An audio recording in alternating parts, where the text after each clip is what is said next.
بسم الله الرحمن الرحيم. الرحمن علم القرآن، خلق الإنسان علمه البيان. الشمس والقمر بحسبان، والنجم والشجر يسجدان. والسماء رفعها ووضع الميزان، ألا تطغوا في الميزان. وأقيموا الوزن بالقسط ولا تخسروا الميزان.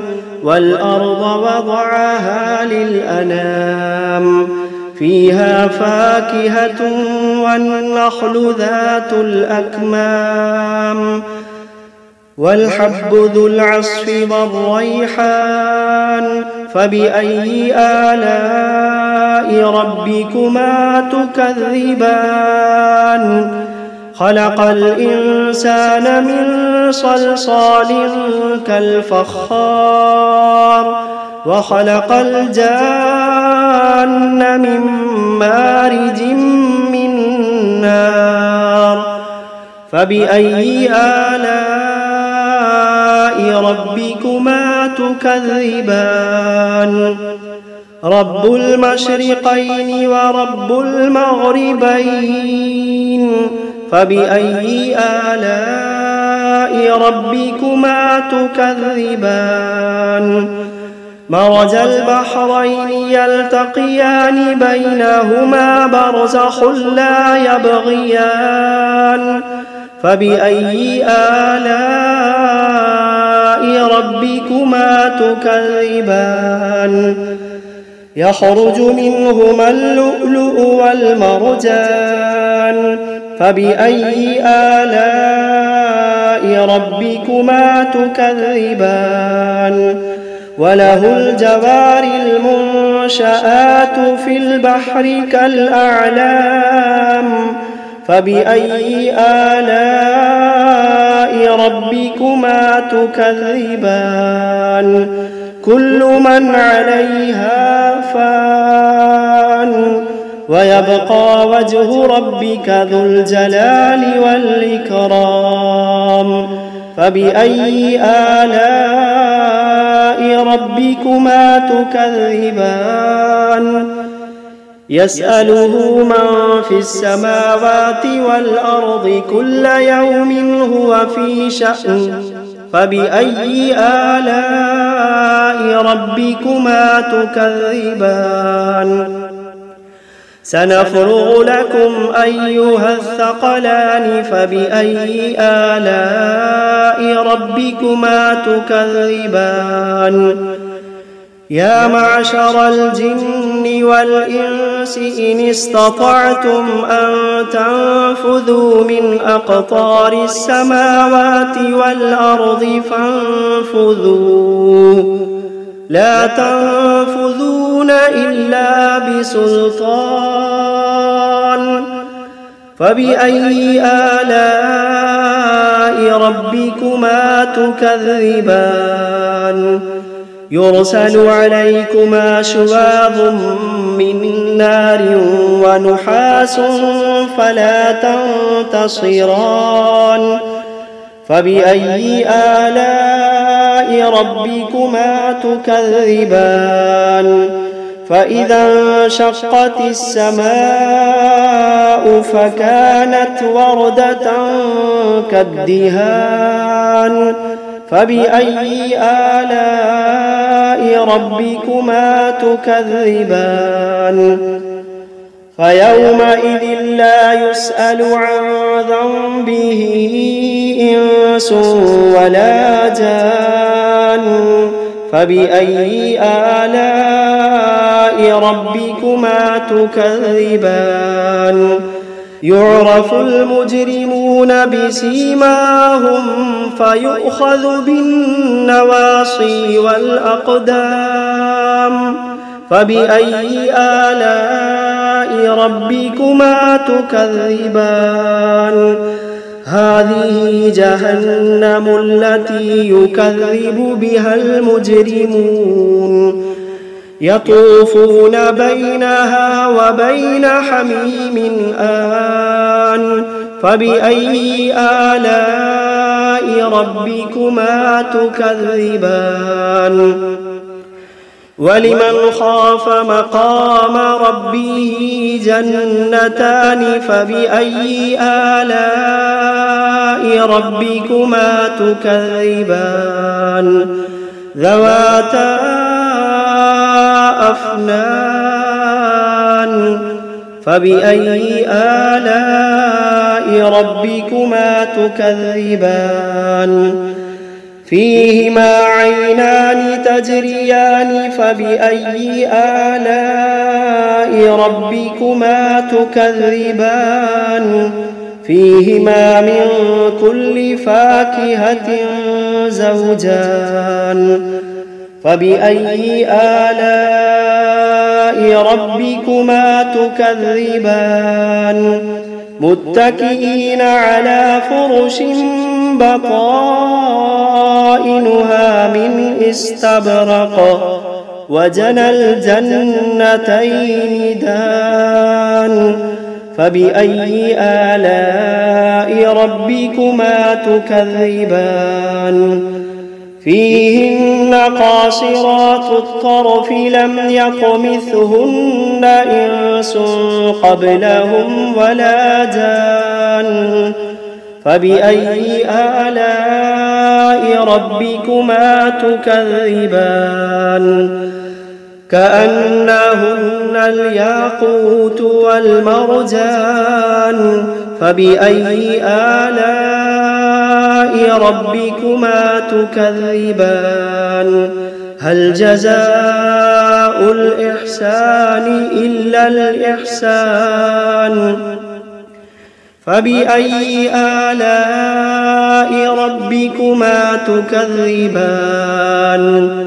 ومن دونهما جنتان فبأي آلاء ربكما تكذبان مدهامتان فبأي آلاء ربكما تكذبان فيهما عينان نضاختان فبأي آلاء ربكما تكذبان فيهما فاكهة ونخل ورمان فبأي آلاء ربكما تكذبان فيهن خيرات حسان فبأي آلاء ربكما تكذبان حور مقصورات في الخيام فبأي آلاء ربكما تكذبان لم يطمثهن إنس قبلهم ولا جان فبأي آلاء ربكما تكذبان متكئين على رفرف خضر وعبقري حسان فبأي آلاء ربكما تكذبان تبارك اسم ربك ذي الجلال والإكرام بسم الله الرحمن الرحيم تبارك الذي بيده الملك وهو على كل شيء قدير الذي خلق الموت والحياة ليبلوكم أيكم أحسن عملا وهو العزيز الغفور الذي خلق 7 سماوات طباقا ما ترى في خلق الرحمن من تفاوت فارجع البصر هل ترى من فطور ثم ارجع البصر كرتين ينقلب إليك البصر خاسئا وهو حسير ولقد زينا السماء الدنيا بمصابيح وجعلناها رجوما للشياطين وأعتدنا لهم عذاب السعير وللذين كفروا بربهم عذاب جهنم وبئس المصير إذا ألقوا فيها سمعوا لها شهيقا وهي تفور تكاد تميز من الغيظ كلما ألقي فيها فوج سألهم خزنتها ألم يأتكم نذير قالوا بلى قد جاءنا نذير فكذبنا وقلنا ما نزل الله من شيء إن أنتم إلا في ضلال كبير وقالوا لو كنا نسمع أو نعقل ما كنا في أصحاب السعير فاعترفوا بذنبهم فسحقا لأصحاب السعير إن الذين يخشون ربهم بالغيب لهم مغفرة وأجر كبير وأسروا قولكم أو اجهروا به إنه عليم بذات الصدور ألا يعلم من خلق وهو اللطيف الخبير ألا يعلم من خلق وهو اللطيف الخبير هو الذي جعل لكم الأرض ذلولا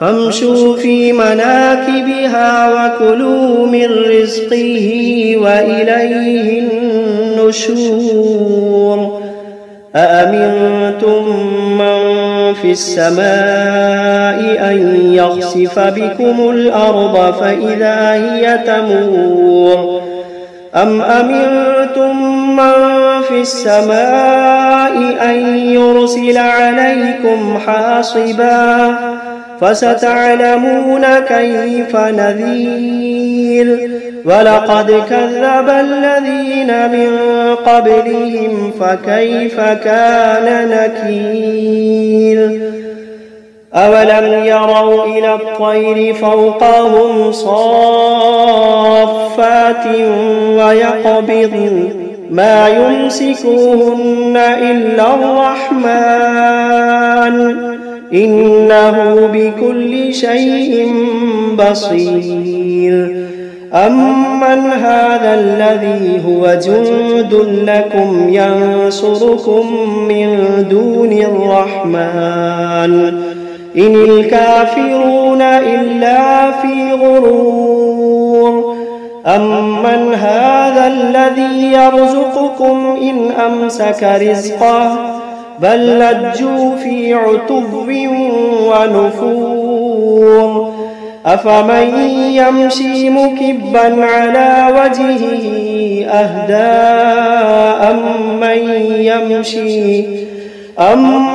يمشي سويا على صراط مستقيم قل هو الذي أنشأكم وجعل لكم السمع والأبصار والأفئدة قليلا ما تشكرون قل هو الذي ذرأكم في الأرض وإليه تحشرون ويقولون متى هذا الوعد إن كنتم كنتم صادقين قل إنما العلم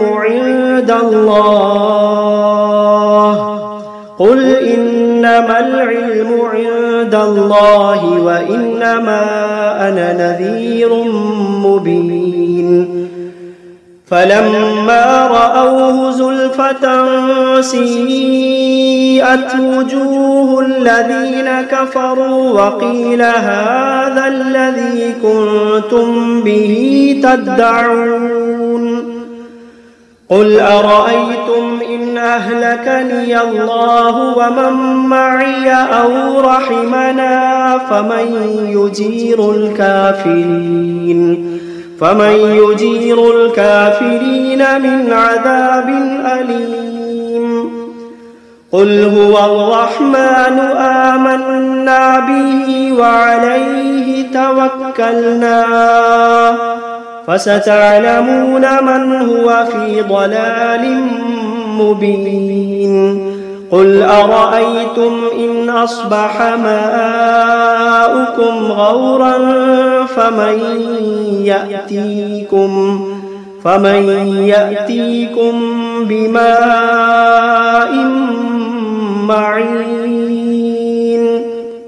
بسم الله الرحمن الرحيم قل أوحي إلي أنه استمع نفر من الجن فقالوا إنا سمعنا قرآنا عجبا يهدي إلى الرشد فآمنا به ولن نشرك بربنا أحدا وأنه تعالى جد ربنا ما اتخذ صاحبة ولا ولدا وأنه كان يقول سفيهنا على الله شططا وأنا ظننا أن لن تقول الإنس والجن على الله كذبا وأنه كان رجال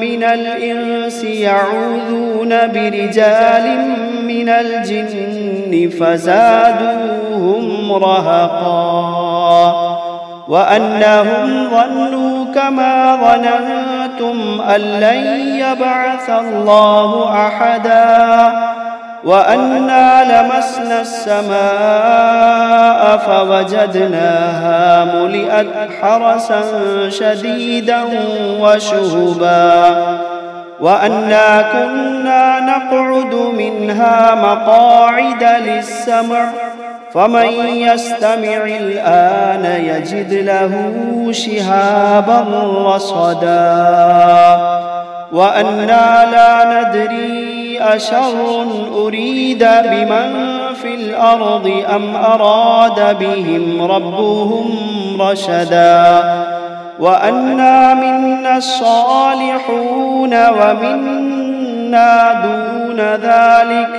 كنا طرائق قددا وأنا ظننا أن لن نعجز الله في الأرض ولن نعجزه هربا وأنا لما سمعنا الهدى آمنا به فمن يؤمن بربه فلا يخاف بخسا ولا رهقا وأنا منا المسلمون ومنا القاسطون فمن أسلم فأولئك تحروا رشدا وأما القاسطون فكانوا لجهنم حطبا وأن لو استقاموا على الطريقة لأسقيناهم ماء غدقا لنفتنهم فيه ومن يعرض عن ذكر ربه يسلكه عذابا صعدا وأن المساجد لله فلا تدعوا مع الله أحدا وأنه لما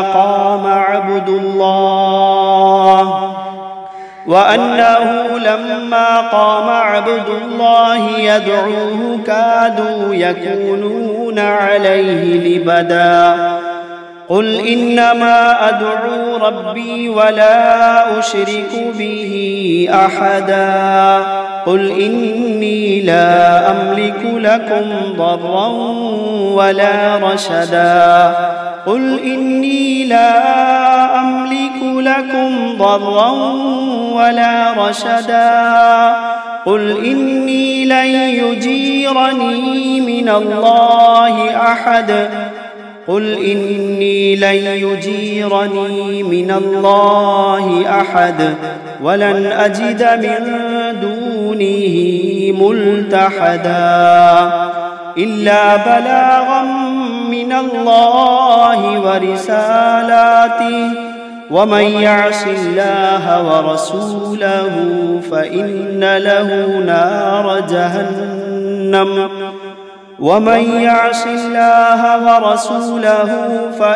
له نار جهنم خالدين فيها أبدا حتى إذا رأوا ما يوعدون فسيعلمون من أضعف ناصرا وأقل عددا. قل إن أدري أقريب ما توعدون أم يجعل له ربي أمدا. عالم الغيب فلا يظهر على غيبه أحدا إلا من ارتضى من رسول فإنه يسلك من بين يديه ومن خلفه رصدا ليعلم أن قد أبلغوا رسالات ربهم وأحاط بما لديهم وأحصى كل شيء عددا.